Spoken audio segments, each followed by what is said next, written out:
Welcome, everyone. My name is Barbara Grosh, and I'm the president of the League of Women Voters of the Rochester metro area. The League is a nonpartisan political organization. We don't endorse candidates, we don't endorse parties, but we do try to help voters be well informed when they go to the polls, and we help encourage them to get to the polls, both by working with registration and get out the vote. And we also do advocacy for a large range of issues, including the one that we're here to talk about tonight, which is ranked choice voting. So just for something different, before I introduce our quiz, our speaker, I'm going to put a little poll up. All right, we've got two questions here. So go ahead and fill that out and submit it. And meanwhile, I'm going to go ahead and start introducing our speaker. So our speaker tonight is Joe Maissel. And Joe is a member of the League of Women Voters Port Washington Manhasset, which is down on Long Island. I looked it up on the map. And you're some kind of chair of some kind of statewide committee about ranked choice voting, but I'm going to let you take over and explain that. Let's just look at the poll. So I think I'll go ahead and end the poll. So this is before your talk. So we've got about a fifth of us really don't understand ranked choice voting at all. And another 60% kind of get it, and only about 20% really get it. So that gives you an idea of how to spend your time. And despite the fact that not everyone understands it, there's quite a bit of enthusiasm for it. So we've got a big middle block there that isn't so sure and is here to become, to drink some Kool-Aid, and very little resistance, actually. Okay, so I'm gonna turn my camera off and stop talking. And did that get shared? I can't tell.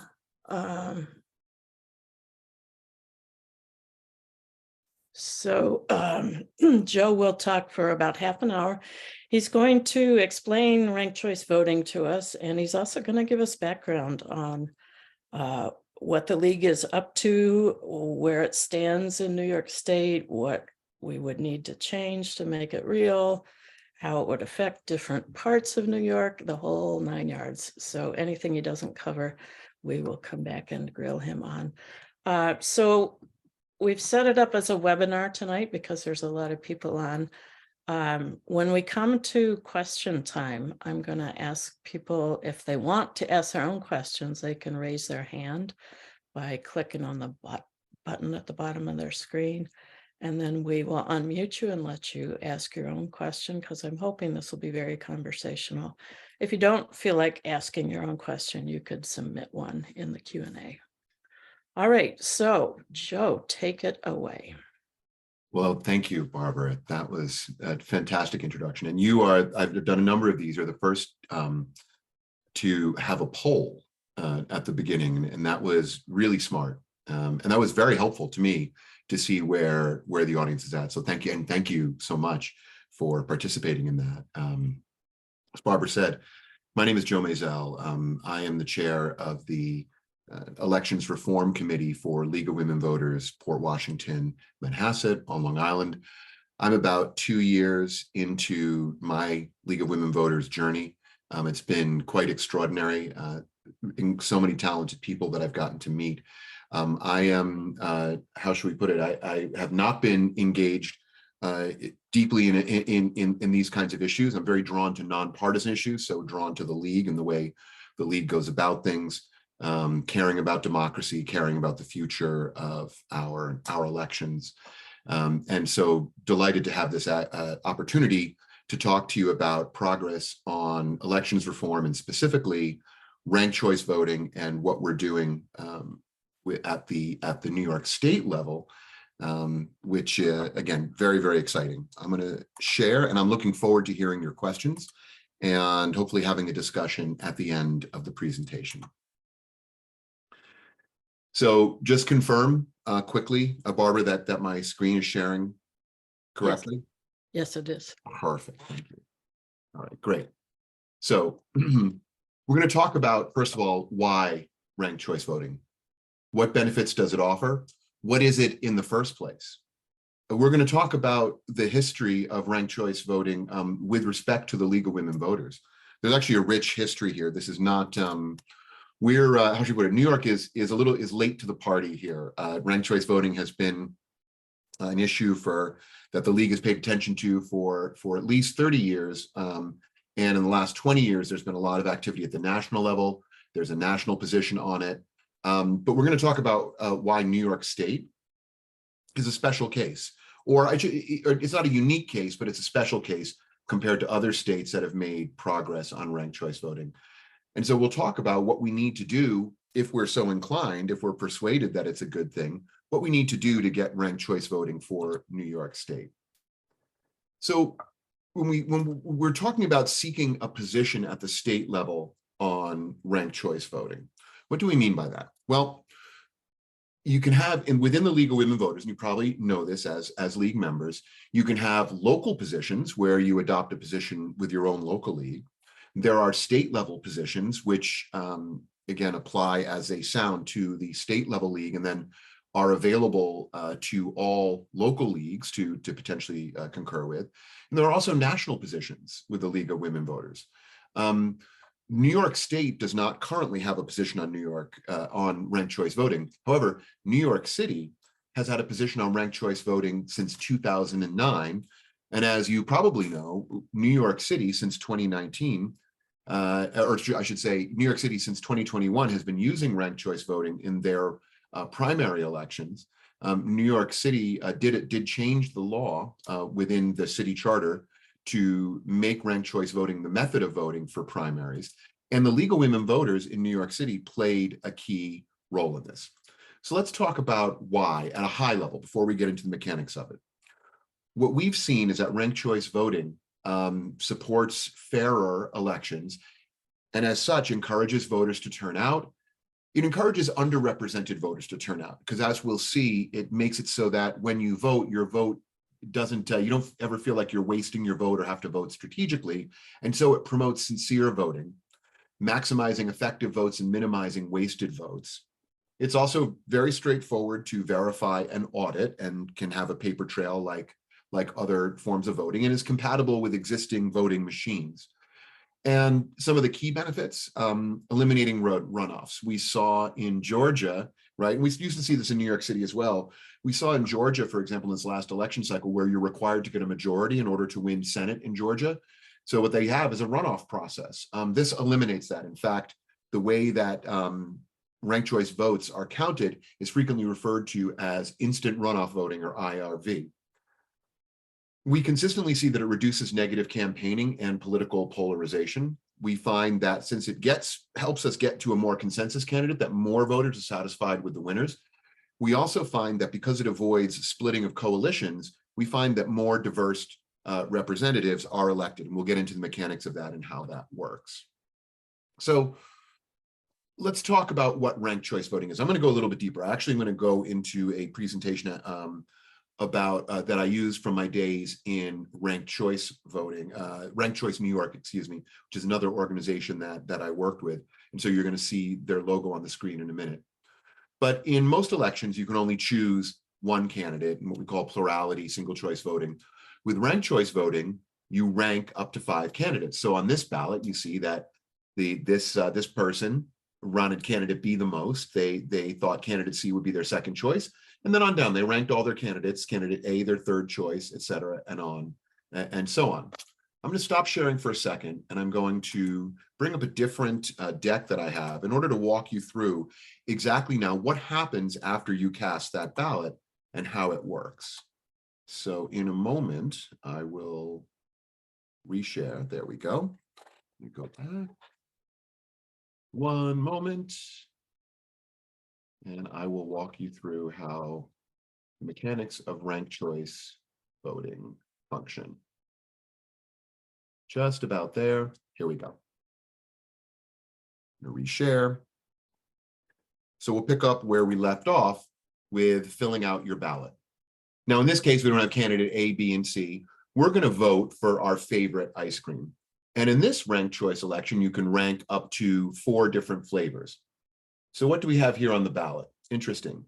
So this individual likes chocolate the most. So there are a lot of chocolate lovers out there. Rocky Road, their second favorite. Vanilla is their third favorite flavor. And you know what? They actually dislike strawberry so much, I guess, that they just didn't rank strawberry. And in ranked choice voting, that's fine. You don't necessarily have to rank all your candidates. You can even just vote for one. Your vote still counts. It's just that if your candidate loses, well, then you're in the next round, you wouldn't be counted. But in this case, this individual put in 3 votes. And now let's see what happens in this election. Well, in this scenario, let's look at this. In this scenario, in the first round, meaning when we counted up all the first choices, so when we collect all the ballots, the first thing we do is we look at all of the first choices that people made, as if it was a regular old election. We count up the votes of first choices, and in this scenario, strawberry got to 51% on the first round, meaning that just counting first choices, strawberry got to 51%. So actually, this is like a normal, in a way, like a normal election where you have the majority winner or a plurality election, and so right, strawberry wins here very clearly. No need to go into the ranks because we have a clear winner. So ranked choice voting in that case functions like any other election. In fact, that's exactly what happened in a ranked choice election in Alaska this year for one of the offices for governor. In the first round, the governor was such a popular choice, got over 50%, and was declared the winner without having to go to the next round. Here's where it gets interesting now. Let's talk about what happens, though, if you don't get a clear winner. This scenario should look familiar. It looks a lot like primary elections, doesn't it? Where we've got a lot of candidates and, under the current system, the strawberry would be declared the winner with 31% of the vote. Now, this happens all the time in our primaries and where we have lots of people running for one office. Coalitions get split, and you end up with a flavor, a candidate that really represents not even a third of the population, but wins the whole thing. In ranked choice voting, we see that what we'll do is we'll notice that there's no majority in the first round, or that will mean that we need to find out what people's second choices were. So how do we do that? Here's how this goes. We use an instant runoff system. So in round 1, we saw this. This is what it looked like. Now, the way ranked choice voting works when you get into the rounds or into the instant runoff is that you essentially, what you do is you look for the candidate that got the fewest votes. In this case, chocolate got the fewest votes, even though in the ballot that we saw, it was that candidate's first choice, but only 19% voted for it. So we eliminate chocolate, but we take all of those people whose first choice was chocolate, and we look at what their second choice was. Hopefully you're tracking with me. Least popular gets knocked out. Take those ballots, find the second choice candidate, and distribute those votes. So in this case, actually a fair number, another 6% of people voted for strawberry, 9% voted for, another 9% of people voted for Rocky Road, 4% for vanilla. So that's going to change now the tallies. Let's see what we get. Yeah, so interesting. Actually, the race is tightening after we dropped out chocolate, because it looks like chocolate lovers really prefer Rocky Road more than they like strawberry, although some still like strawberry. Now, we still don't have a majority, so what are we going to do? We're going to take the last place finisher. In this case, it's going to be vanilla. We're going to take those ballots and we're going to basically say vanilla's knocked out, but the people who voted for vanilla, but we're going to look at their second choices. Let's see what happens. Interesting. People who like vanilla, some of them like strawberry, but a lot of them had a stronger preference for Rocky Road, but by a significant margin. So what's going to happen here? Let's look. Now when we add up, we see that we actually have a majority opinion that favors Rocky Road over strawberry. Strawberry is more of a niche choice. And when we knock out vanilla and chocolate, we shouldn't be surprised because Rocky Road has chocolate and vanilla and nuts in it. And when we sort of, what looks like what we had here was kind of a coalition split, right? People who like a certain kind of flavor were split between vanilla chocolate, but they would settle for Rocky Road more than they want strawberry. And so, ta-da, Rocky Road wins, and we get a more representative result of the group preference, or of the community preference. So I'm going to go ahead and stop here because, well, from this deck, I'll move back to the other one. Again, when you have the problem that we have is that when you have only one option, you have to vote for that safe choice. We all have to vote strategically, right? We're like, well, I don't want to vote for this candidate that I really want. Maybe they're from a political party that really represents me, but I know that I'm throwing away my vote. So I want to make sure that, that I vote for a candidate where the vote's going to count. That's really a problem. So I'm going to go ahead and talk about, again, more about why it resolves it. But obviously, even though I voted for chocolate, for example, my next vote still counted, right? So it was a more obscure flavor, it turned out, but my vote still counted. So let me stop sharing and go back to the other deck real quick. Apologies for the changing around.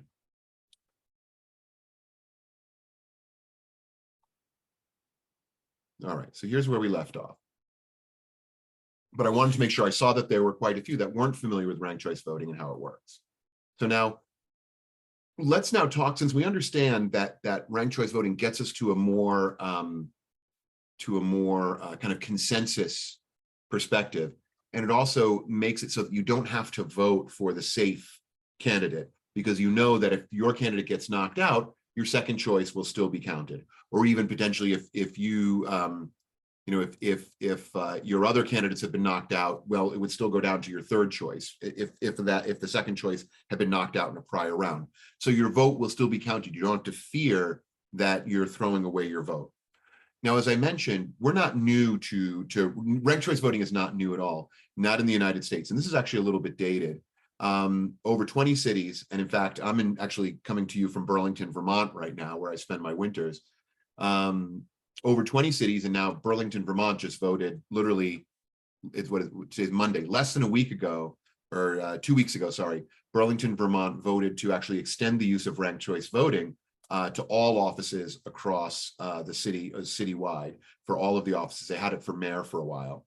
At the state level, it's used in Maine, Alaska, and now Nevada is going to move to open primaries and a ranked choice elections for the final. Open primaries are another connected subject. And Utah allows ranked choice voting, Colorado, the list goes on and on. And of course, we know that many localities, right, like New York City, for example, have ranked choice voting. It's also something that's been in use internationally for a very long time. Australia has been using ranked choice voting for 100 years, Ireland for 100 years.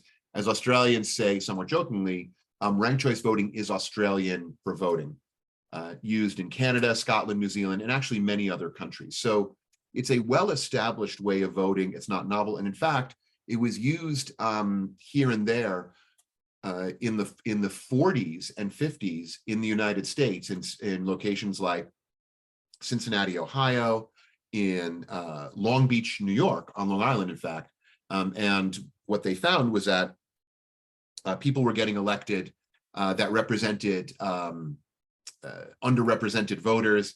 Political parties were succeeding and getting a voice. And so actually the two, kind of the powers that be declared ranked choice voting something that was unacceptable and confusing. And that's rhetoric that you'll hear over and over and over again, because it does kind of threaten the conventional order a little bit. So why do we need it really badly, though? We need it to prevent the spoiler effect. This is what we're going to dig into a little bit. And this is what happens all the time in our elections under the current system. So back to the Rocky Road strawberry vanilla chocolate example.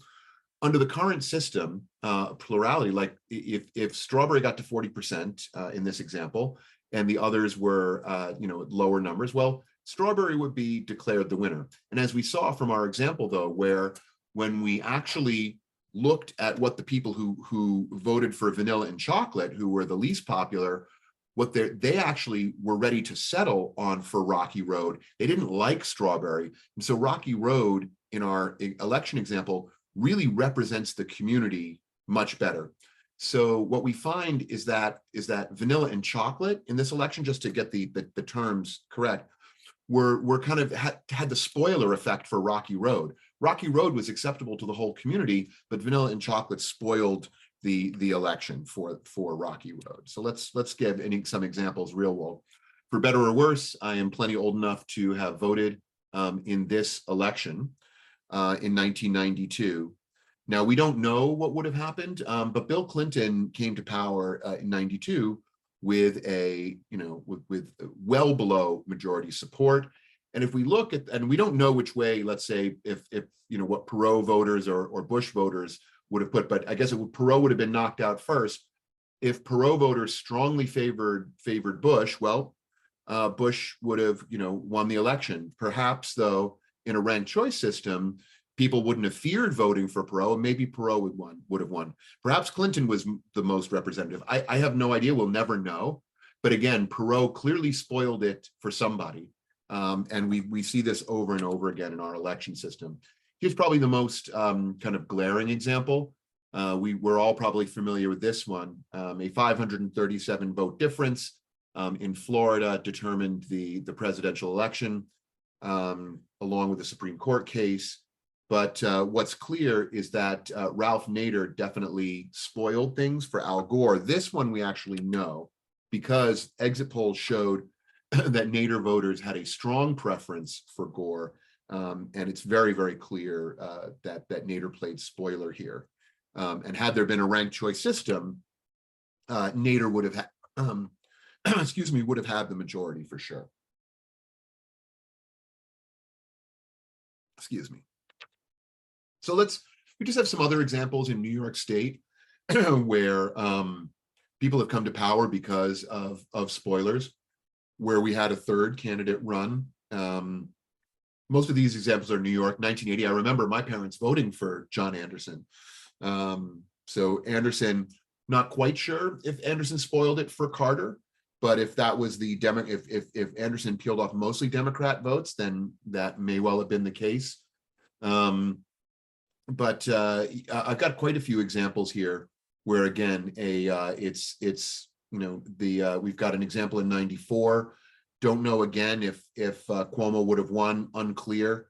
But what I have a personal example. We had a representative in where I grew up in the Poughkeepsie area, Steve Saland, and Steve Saland was a moderate Republican who was, I think is it 2014? Maybe it's a little bit earlier.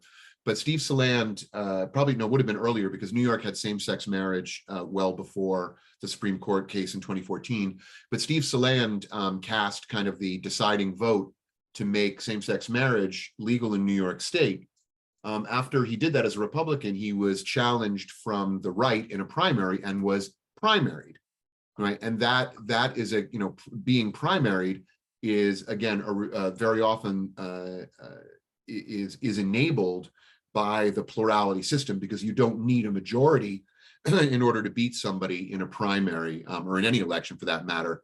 But it allows, kind of somebody who runs to the right or to the left of you to come to power through, again, just the way the system works. And you can see in all these examples that these were often far from majority winners. I mean, gosh, here's a great example, winning with 36%, incredible. So look, what does plurality system, as we like to say in the ranked choice community, the plurality system is the spoiler, the way we vote today.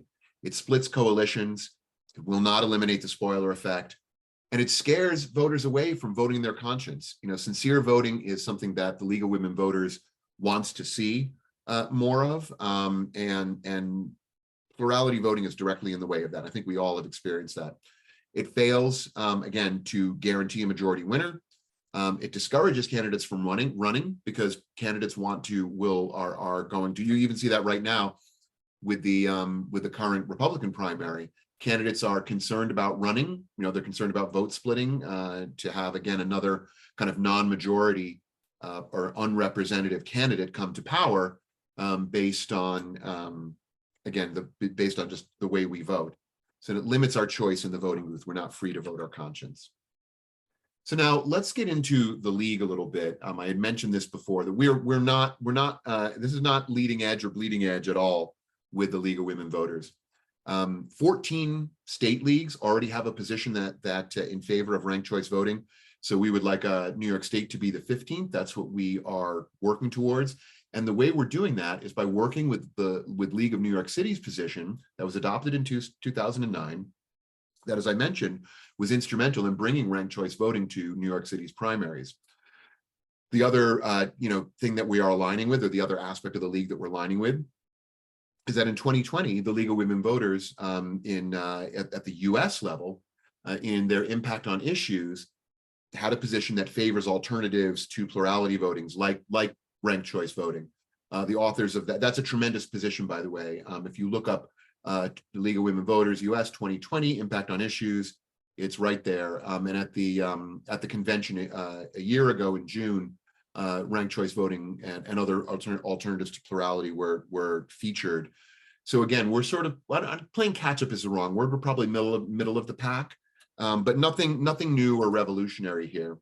Now let's talk about why New York State is I guess I used it's a special case.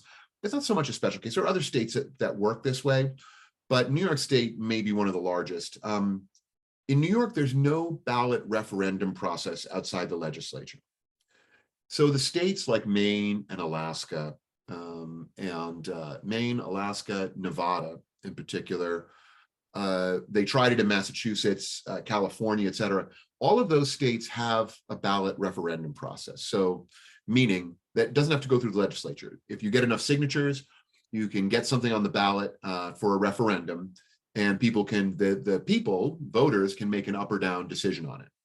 We do not have that in New York State. There are no ballot referendums other than ballot referendums that come through the legislature. So we have to work with our legislature. Now, the way the League of Women Voters work, and many of you probably know this, is that we cannot talk or we cannot advocate with our state level representatives unless there is a state level position. I'll repeat that.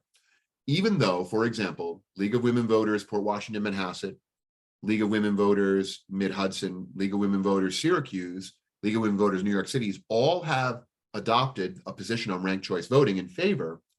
Those are local positions. So we have to have a position at the state level in order to talk to legislatures, in order to influence and work in Albany. So we also have to recognize that in New York State, here's another special case about New York State, that in New York State, the two parties control election administration. This is not anything that's universal across the United States of America. This is something that's specific to New York. Other states do work like this, but New York, the Democrat and Republican parties are the ones that run the elections, control the board of the elections, et cetera.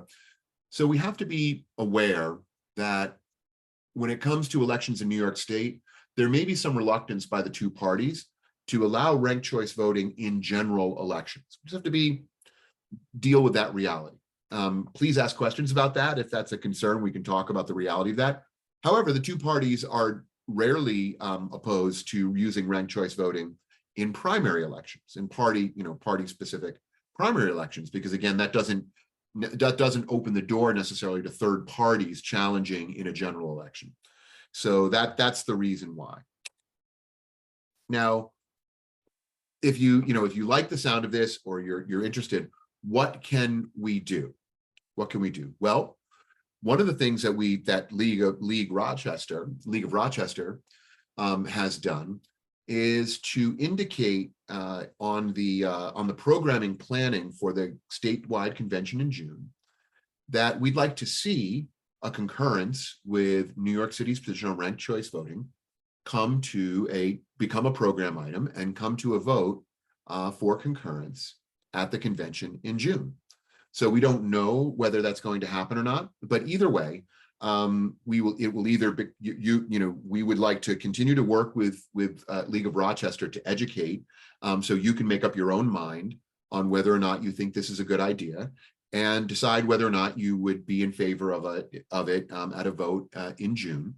And we can also, if it doesn't make the program, there's a way to have it added to the program. So either way, we're going to be working on this. And we'll be going around the state and educating leagues all the way up to the convention. And then if we make it through the convention and it does become a state position, in a way, the work really begins then, because then it's going to be time to talk to our state senators, our state assembly members. By the way, for the last 3 or 4 years at least, multiple bills in the Assembly and the Senate have been introduced in support of ranked choice voting to make it something that is acceptable at the state level. So there are a number of senators and assembly members that are very keen on this. So we're not starting from scratch. We would be working with an existing set of senators and assembly members that are already in support of this, but throwing the weight of the league behind it at the state level will be very valuable. And so why would you do that? Why would you get involved and want to advocate for this and work on it? Well, if you believe that this will help, it will make our democracy work better. I, of course, firmly believe that. I really like what I saw in terms of how it played out in Alaska. If anybody followed the ranked choice election in Alaska, I think it produced a very representative result.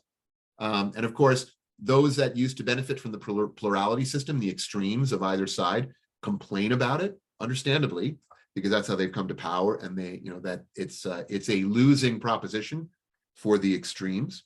So if you'd like to see our democracy work better, I encourage you to ask some questions and look for ways to get involved with this issue. And that is the end of my presentation. Barbara, thank you so much. And I just look forward to some discussion and hearing some questions. All right. So I'll kick it off with some questions here, but if anyone wants to add theirs, feel free to raise their hand. I see Paul Flant. Yeah, okay, people are coming in. So let me ask one or two first.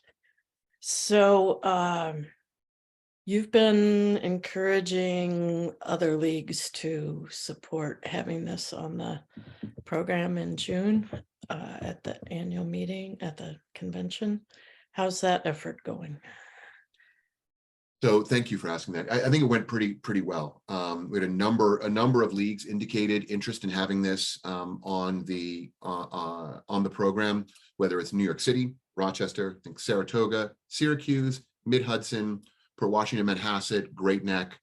It's just and there are more. I think maybe some of the rural caucus leagues perhaps as well. So as you know, the deadline was March 1st. Right, to have that program planning suggestions sent in. My understanding is roughly a third of leagues around the state send it in or actually respond. So just with the leagues that I named off the top of my head, that's a pretty high percentage. But we don't, that's not a decision that I make. That's a decision for Laura and leadership at the state level, and they have their own considerations for what goes on the program. So it's in their hands now. But we had terrific support from a lot of local leagues around the state. Okay, that's great. All right, so I'm going to start letting people answer questions. So Paul Flansburgh, I'm gonna unmute you. Or I permitted you to talk. So if you unmute, you can jump in. Yeah. So thank you for bringing up the Ralph Nader, Al Gore election. I think it was Consortium News that said the reason Al Gore lost Florida was because of the crossover vote between people who voted previously for Democrats chose something different in a Republican that time. Part of the reason I feel weary of you using that as an example is because I'm in support of Ralph Nader running, and I don't want. I want a third party to remove the stranglehold that the two-party duopoly has on the elections right now. So maybe you could talk about that a little bit. Sorry, Paul. So thank you so much for the question. So sorry, help me understand why. So I'm not sure you are supportive of third parties removing the stranglehold, or you? Yes. Yes. So in this case, you want to talk about that election? Sure. In the case of Nader, if ranked choice voting was available, many more people would have felt free to vote for Nader if that was their sincere choice, because they would know that then if Nader, didn't get them, get enough to win, then their second choice would be counted, and Nader wouldn't be a spoiler in that case.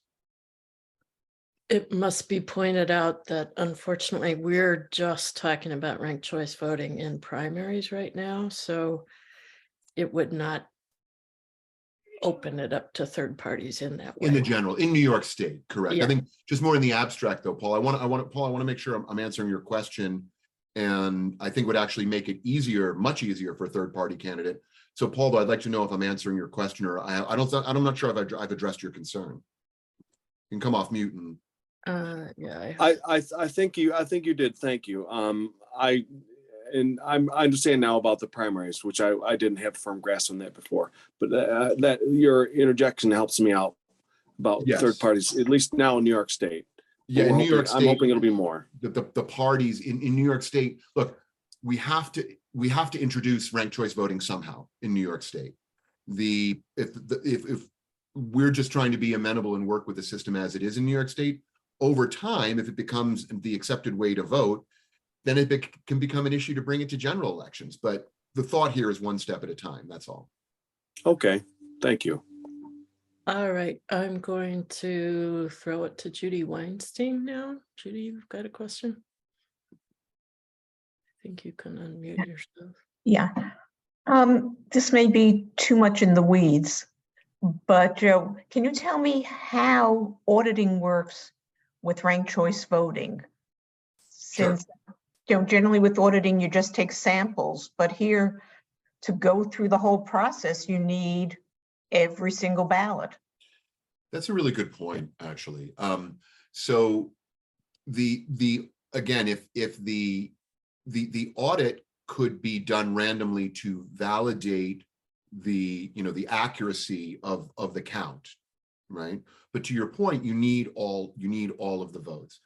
But if an audit, a paper audit shows that X percent of ballots were counted correctly by the machines, then the way you do it is the software that counts the vote shows you very clearly what all the tallies are in the first round, what all the votes are, and then and then what all the second choice, third choice, et cetera. But as you go through the knockout rounds, the software shows you very clearly, right, in a visual way, exactly how the votes were tallied up through the different rounds of elimination and how the votes were distributed. So and again, that data, as long as so you have two steps, right? One is to validate that again the votes were counted correctly in the first place. That can still be done through the same means of kind of statistical validation, right? At the local level, check the paper, et cetera, audit it that way. But then the data, if you're are clear that the data set is correct, the data set is typically distributed and available as it's called JSON, but that's just a computer format that's readable by any machine, and that data can be taken and then revalidated and recounted by anyone. Am I answering your question? Yes, perfectly. Thank you. Did I understand you to say that the machines that we all own now, all the counties all over the state, those machines can be reprogrammed to? That's my understanding. Is it's really just a software issue that essentially these are all they're just tabulation machines, these vote counting machines, and it's really not a complex computer program to add to it to tabulate. So my understanding is that any of the modern systems can do it. But remember, it's at the local. I work the polls. So you're essentially, your votes are collected right on a USB stick and then brought to the Board of Elections, where they're then assembled. That's how it works today. They're then assembled and then tabulate, right? And then counted. So it's not so much that you're like, it's just that the Scantron machines just need to be able to store all of the votes, right? It doesn't actually, it doesn't do the actual tabulation. It just stores who voted for whom, right? And they certainly, with my understanding is it's not a big deal to update the software to accommodate that. Because New York City didn't get all new They did voting. it. I mean, of course, the Board of Elections screwed up. They, screwed up the counting by loading, practice results and then not unloading them before they counted. And I thought the way they did it, by the way, was really amateur. Sorry, just going off, this is a Joe editorial here, just, for the record, I know we're recording, make it clear. I do not support releasing preliminary results, because in this system, you need all the votes in order to understand exactly who gets knocked out first. So this idea that they were releasing the rounds in the interest of transparency, I don't approve of. I think that the way Alaska did it, which is like, be patient, everybody. We're going to collect all the votes and then we're going to tell you who won, is a much better way to do it. Much, higher trust way to do it. That's just my opinion.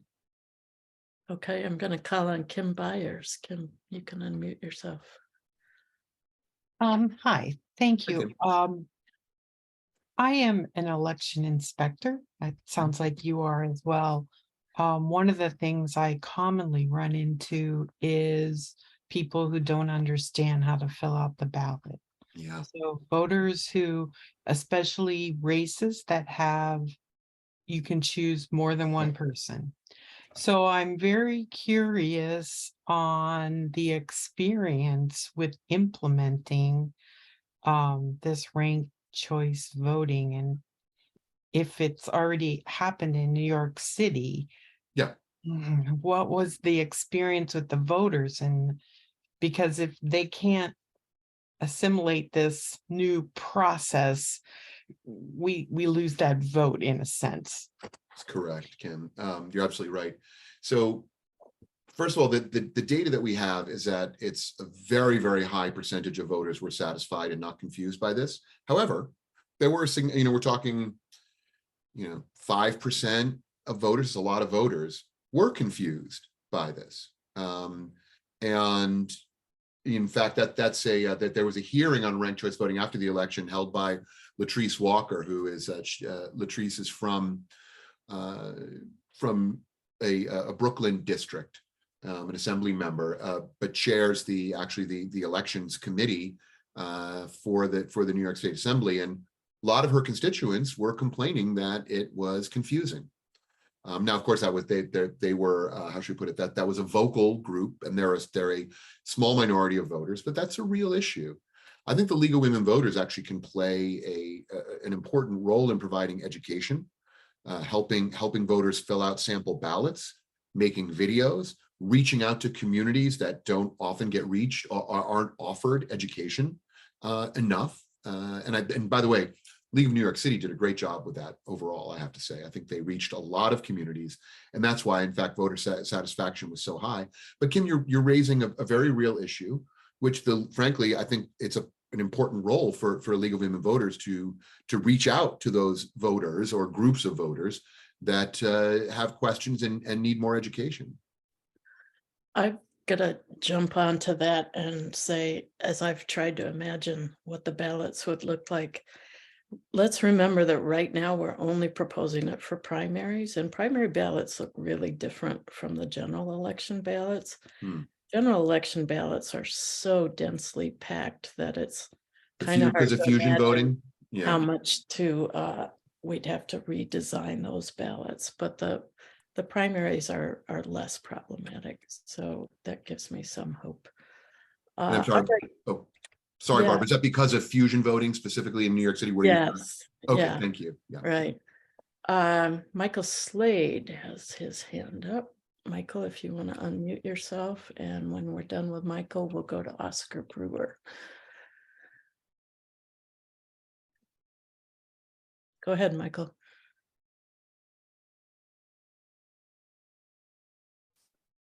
Michael. Okay, we'll go right on to Oscar. Oscar, you can unmute yourself and ask your question. Thank you. My question is around voter turnout. I'm a candidate here in Monroe County for LD21.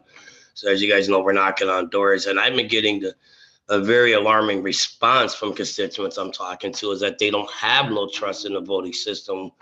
And you know, so if we was to bring this to Rochester and New York as a statewide thing, how would we encourage people to really trust this system, seeing that they don't trust this current system and they're like, we don't even vote, we've given up on politicians?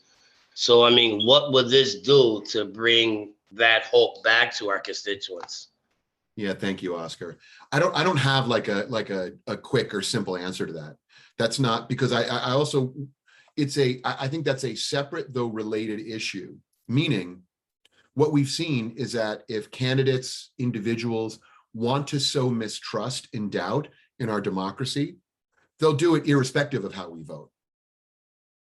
Doesn't matter. If people lose faith in the system, they're losing faith in the system. My sense, right? And by the way, like what we saw in Alaska, we saw the losers in that race cry foul and talk about it being rigged. That seems to be a go-to response irrespective of how we vote. What I will say though, Oscar, is that if, you know, in a ranked choice system, and Alaska is a great example where you've got a state that's primarily Republican, right? Probably 60% conservative, or 60 or 65, 35 or 60, 40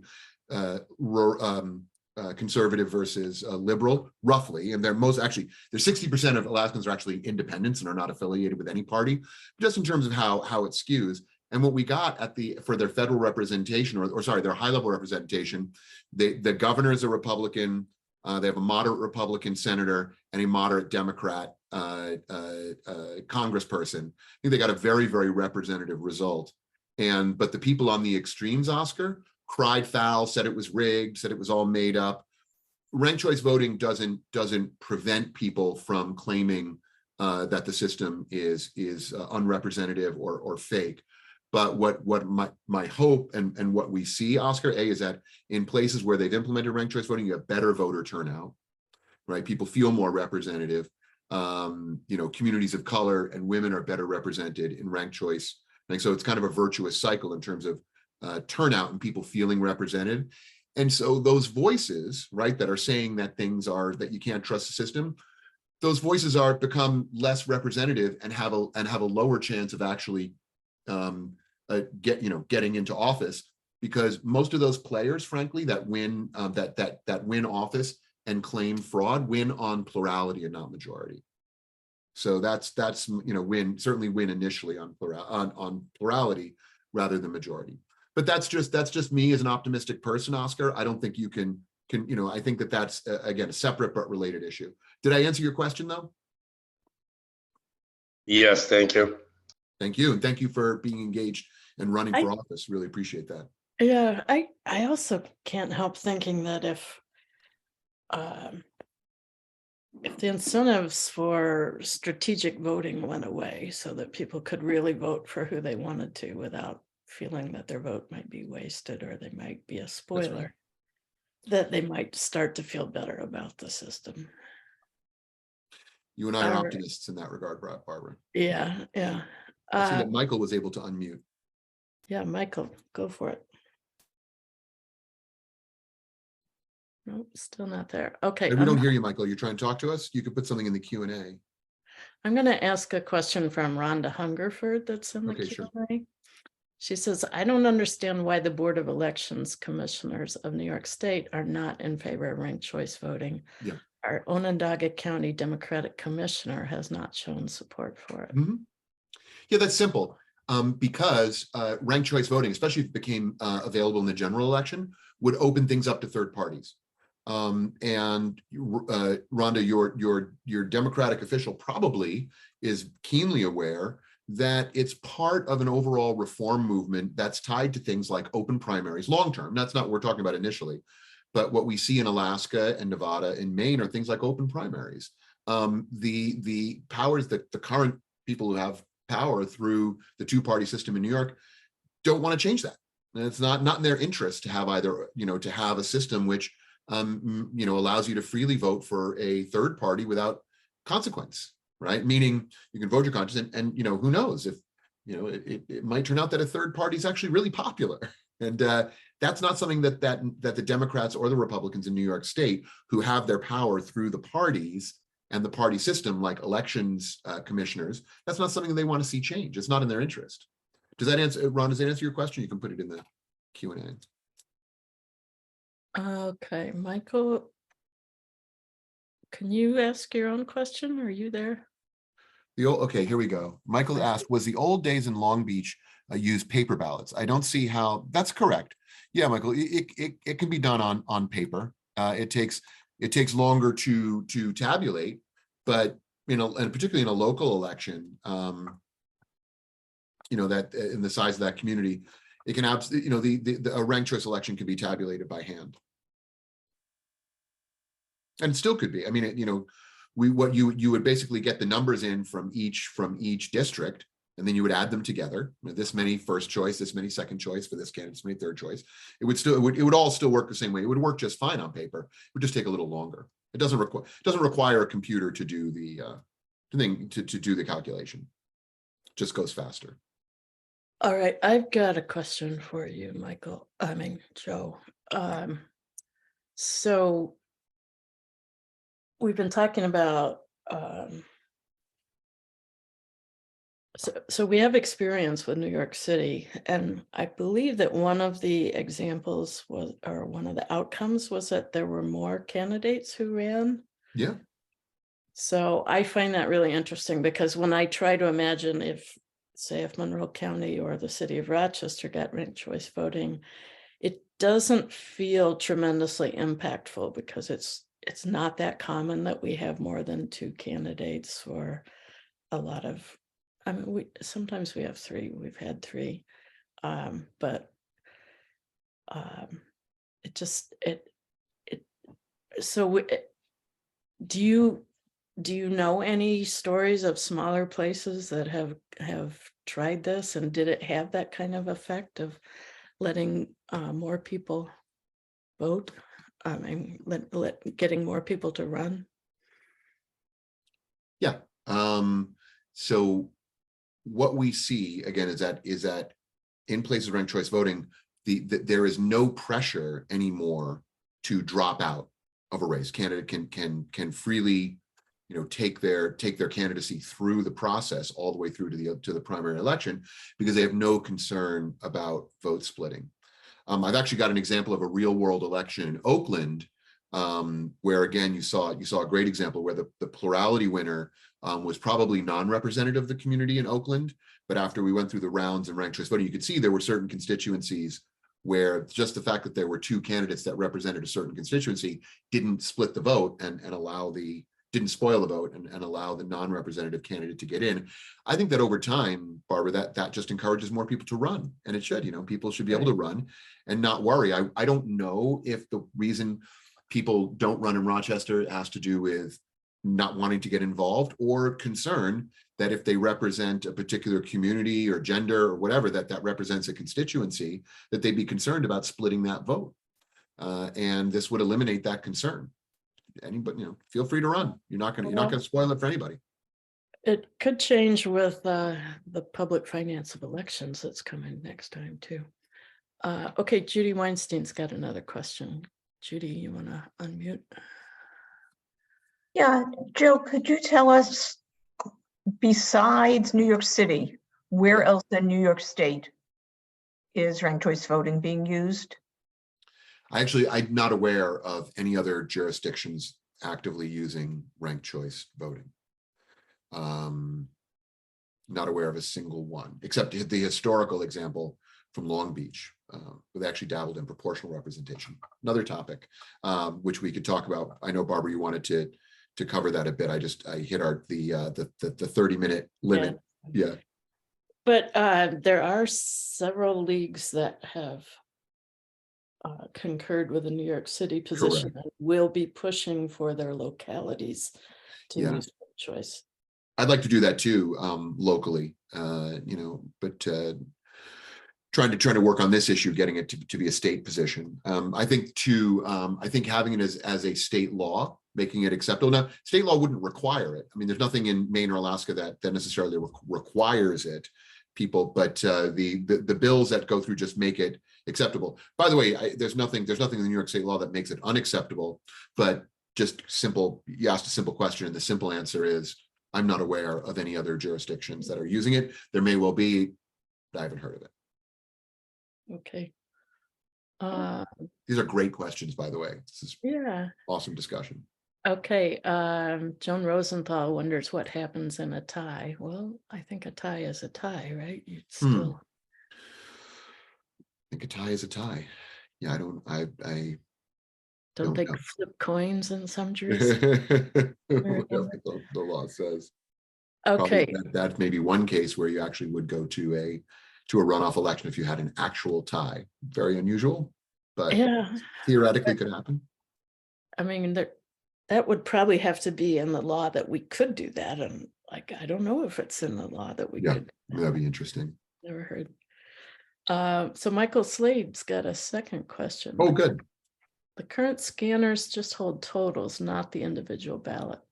All the hard copy ballots would need to be rerun through the central counting scanners to do each round? Question. No, because Michael, you need to thank you for asking that. It's an important question. You would just need to know what the ballot said for, what the first, what your first choice, second choice, third choice. So you just would have, each candidate would have so many first choice votes, so many second choice votes, so many third choice votes, right? And so then you could collect that, and just the same way we aggregate today and we bring it to the Board of Elections and they aggregate all that data. It would be, that's how it's done today. It would be the same process. Once all the data is aggregated, then you can start the instant runoff process. So I've got a question. So we're talking about doing this in primaries in New York State. So Yeah. did I hear you say this? Because I want to make sure that there's no reason for parties to oppose this in primaries. Is that no reason in the primaries, because you're gonna, it's it doesn't fundamentally open the door to third parties when used in primaries. So because it's the Democratic primary and the Republican primary. So we should be able to get this through then. This doesn't. Right. When all we're doing is signaling our openness to working with the parties. I mean, that's sort of when you talk to state leadership, and they're in Albany dealing with the state assembly and Senate, they're dealing with the parties. And so that's our reality. And just saying the position that we're open to restricting it to primaries just signals our openness to work with the system as it is today. Right. So then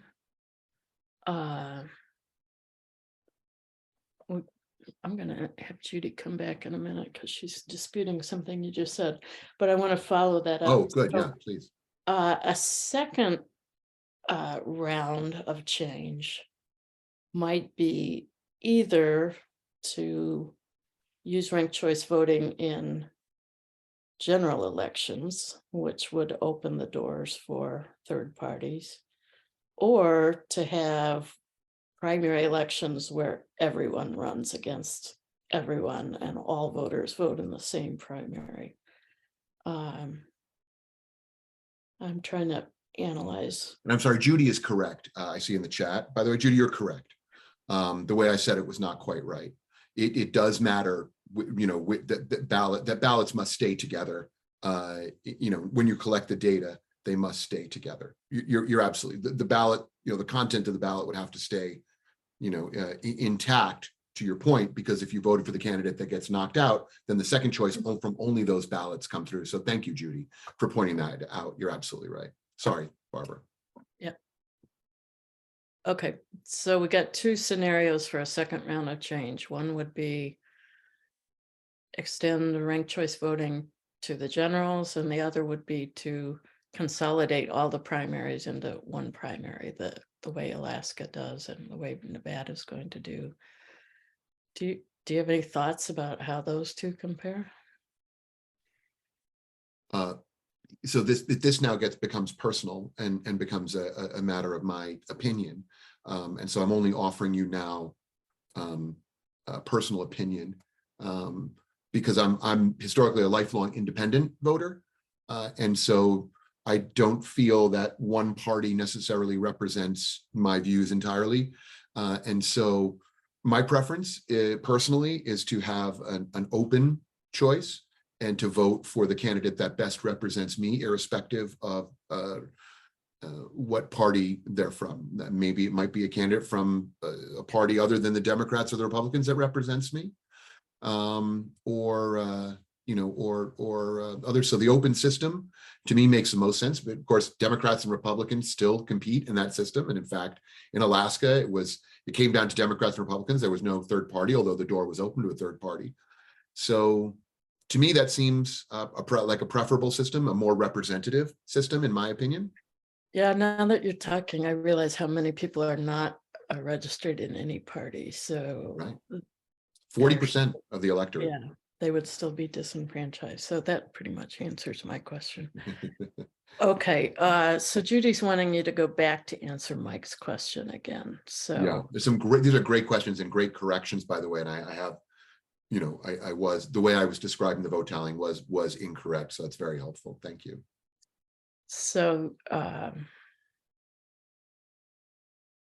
so Mike is asking, would you have to run all the hard copy ballots? I think the truth is that the computer is perfectly able to store all 4 of your votes and work with that data set. Yeah, I'd love to understand what the concern is about the audit. It's sort of important questions about the auditability. I think the question is about the auditability of the election. Judy? Oh. Well, I guess I'll re-ask Mike's question that when we vote, we take our piece of paper, we put it in the scanner. The scanner doesn't keep individual votes. According to Mike, and I believe he's right, it just has the totals. Mike is correct. Yeah. So how does the ranked choice voting get done with just having the totals from each? Yeah, so no, I really appreciate these questions. You're absolutely right. So here's my understanding. In a ranked choice system, each ballot is represented as data. I mean, as you could say that's sort of what's happening now, but then they just at the end the data is simply who was the selection for each office. Rather, in this system, the ballot itself is represented typically as I don't know, this is probably getting too technical, but what's known as JSON is the typical common notation for representing it as data.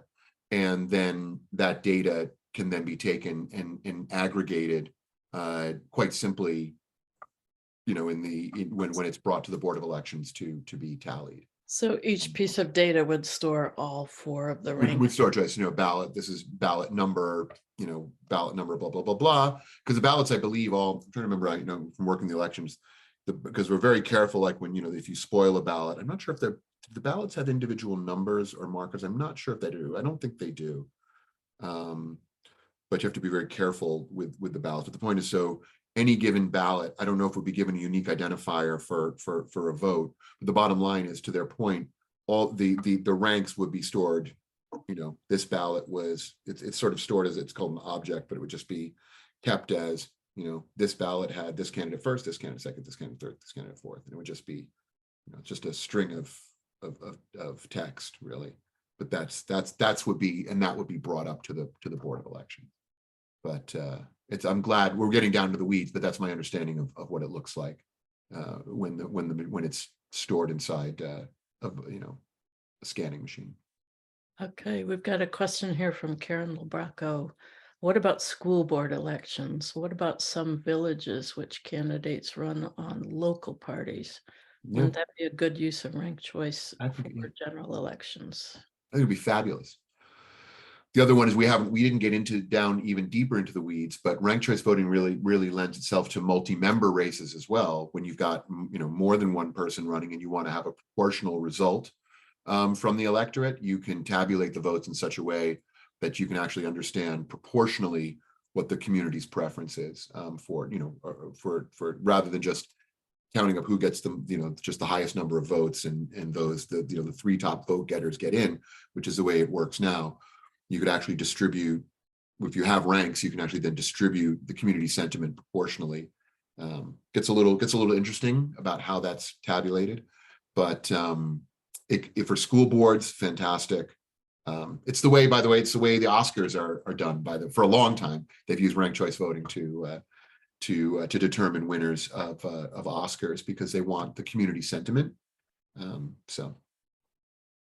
Okay, we've got a question from Rome Shelley, and I'm gonna try to interpret it because I think there's a vagueness here. Have there been any contested elections in New York City due to ranked choice voting? And I mean, you would only use it in an election where there was a contest. So I think what he means is like challenges to that, the way the election went. It's pretty new, so just used in the last couple of elections, and I think the short answer is in the case of New York City, no. I think that while, I mean, certainly the Wall Street Journal wrote a nasty anti-ranked choice voting editorial, you know, kind of saying, what is this crazy stuff with this, you know, thing, and that we could only see the data from JSON, and it was crazy, but it was just sounded cranky. But they weren't contesting the validity. They weren't contesting the results, or that it was counted incorrectly.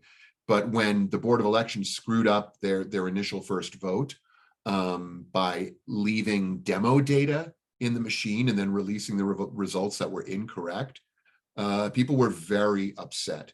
But it didn't result in the results of the election itself being contested. But good question. So if there's a primary coming up and like there might be 5 people running for mayor, so you would use ranked choice voting, but there might only be 2 people running for, I don't know, county clerk. So it would just be on the ballot and it wouldn't, you just rank them 1 and 2. And, Yeah, exactly. yeah. Or just one, not even rank the second one. Yeah. Now, what about an election where you're voting for multiple people? Like in our school board, you might get to vote for 3 or 4 seats. How does a ranked choice primary work in that case? Yeah, the nice thing is that about that, Barbara, is that you instead of voting differently, where it's like, you know, vote for as many as you want kind of thing, or, you know, choose 5, right? Would be like, you've got 10 people running and you need the top 5. It said, the ballot says choose 5. Instead of that, it's like, just rank at least 5.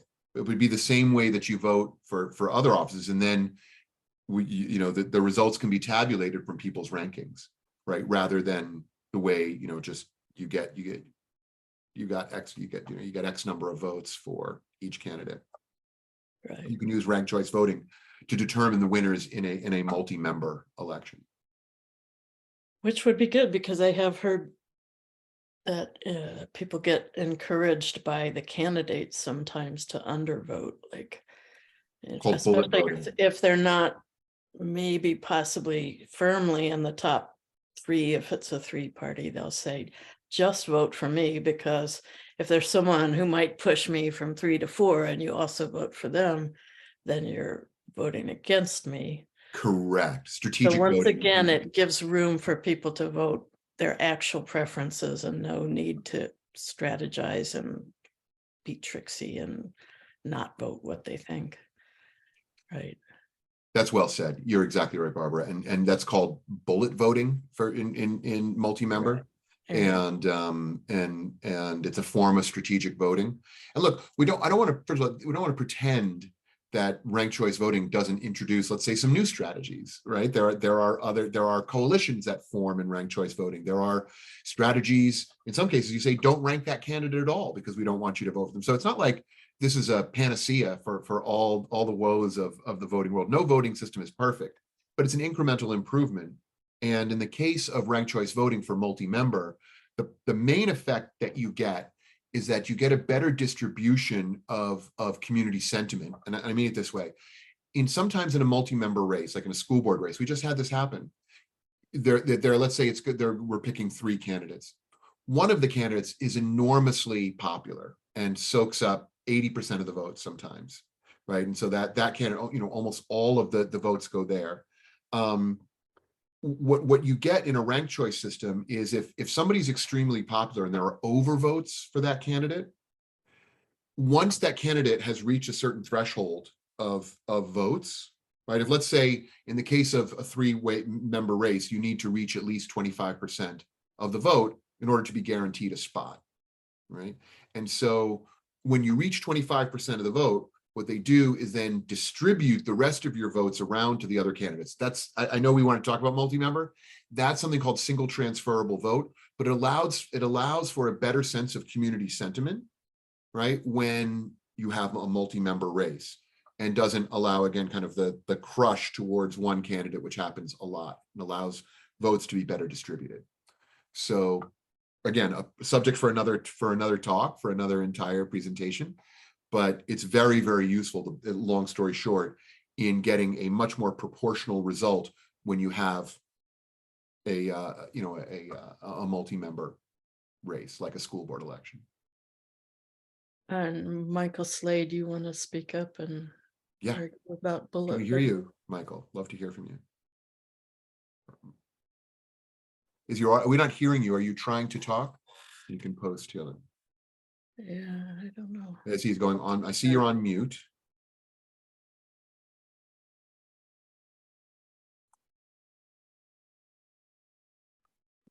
That says, in which case, did I answer Mike's question? It says, Judy said, in which case, what is your answer? Okay, I think we covered that. Okay, but he's got a new question. Okay, great. He says bullet voting would still be a strategy. It's true. But I think it minimize, yeah, that's correct. But it would minimize your motivation to do that, I think. But yes, you can, sort of not ranking a certain candidate is absolutely a strategy, or just voting for one. As I said, I don't want to make it make up that it's again a panacea for all voting woes and all strategic voting. There are definitely ways to devise strategies that are for ranked choice voting that are different than strategies for plurality. So that's also correct, Michael. Oh, finally. There you go. It was me. I think that my background is in computer science. Mhm. I'm very concerned about I understand what Jason is. Oh, good. I'm really concerned about the string of a whole ballot being transferred in order or whatever from the scanning machine to the central device, because this enables a possible chain of identifying a particular ballot with a particular voter, which is not what we would want. Question. I'd like to. You know what? Thank you, Mike. Can we look into that together? Yes. There's actually there's a really cool open source voting company that I have no doubt would help us address this. I certainly don't think there's any way to trace the ballots to an individual, which would be a very, very, that would be really problematic. So you're 100% right. That's the main concern you're highlighting, is that if there was some type of identifier, you could ultimately trace an individual. And I think there's got to be an answer to that, Michael. As an election inspector, I've looked carefully at the physical ballot. Yeah. I believe that the ballot number gets dropped from the physical ballot. It's left on the stub so that you can't identify a particular ballot. Although if you had some paranoia, you could believe that it was still encoded in it, but I don't believe it is. But that's why open source is so important for this software. And I'm sure you'd agree that having the source code that does the tallying be auditable is critical as well. If you could send me the link somehow to it, I'd like to read about it. Yeah. Let me make a note of that. Okay, you can send it to me. These are excellent, important points, and I really appreciate you being into this level of detail. Thank you. Yeah. All right. So Paul Flansburgh, you have another question. I'm gonna allow you to ask it yourself. Hi, shoot, I'm on my iPad. I'm having a little difficulty. Well, there were a couple things. One is we hear of national elections that go into runoff, and I'm just wondering if they're ranked choice elections also. And then, I mean, I You're talking remember about like Brazil and places- right. So that's one, and then the other one is like in this last election with well, one of the last elections against Trump, a lot of people chose what's his name, Biden, because they didn't want Trump no matter what, and even though they didn't like Biden, and now Biden's proven why we don't like him. So that's one I feel that's how I feel. At the same time, even though we didn't have ranked choice voting, I always chose the Green candidate because, among other things, I wanted the Green Party to stay qualified for federal election funds. So how is and I also recall how Jill Stein has been a strong proponent of ranked choice voting.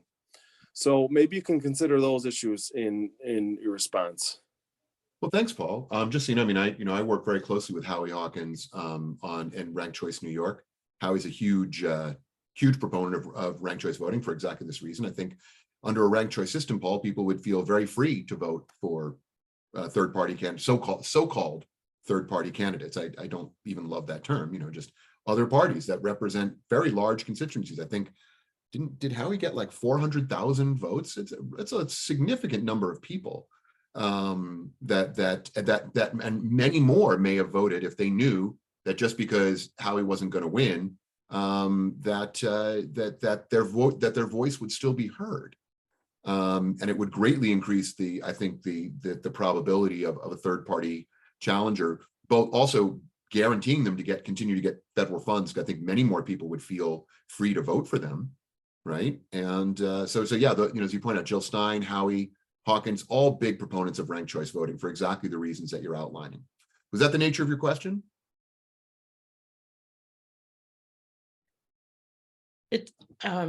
Sorry, Paul? You're on mute. So yeah, you helped me with that, and yeah, I think we're good now. Thank you. All right, thanks so much. Great question. But I think it has to get to the general election to help them, right? It does. It absolutely does. And so if people want a voice in the primary, then they have to vote for a party that holds primaries, which is often not the Green Party. So no, it's not. It gives a conflict to certain voters. Yeah, so let me think. I had another question. No, let me just make a final call for questions. I think we're just about ready to wrap up here. I just want to remind people that our league here, the League of Voters in the Rochester metro area, we have endorsed putting this on the state ballot for state action, but we're also at our annual meeting in May going to be voting on whether to make this a local position for local action. So people should have this in their minds, and you'll be receiving materials from the board about that in the next month. And so don't forget to think that one through. Okay, Joe, I really appreciate you sharing with us. I think it's helped people both understand how the system works and think through what the political implications are. So thank you very much. Thank you. I'm really appreciative of this opportunity, and I really appreciate all the great questions and the level of engagement from this group. Very impressed with this league. So thank you so much. I look forward to seeing some of you, hopefully at the convention. I'll be a delegate there. And I hope, again, we get to talk again soon. Okay, take care. Bye-bye, everyone.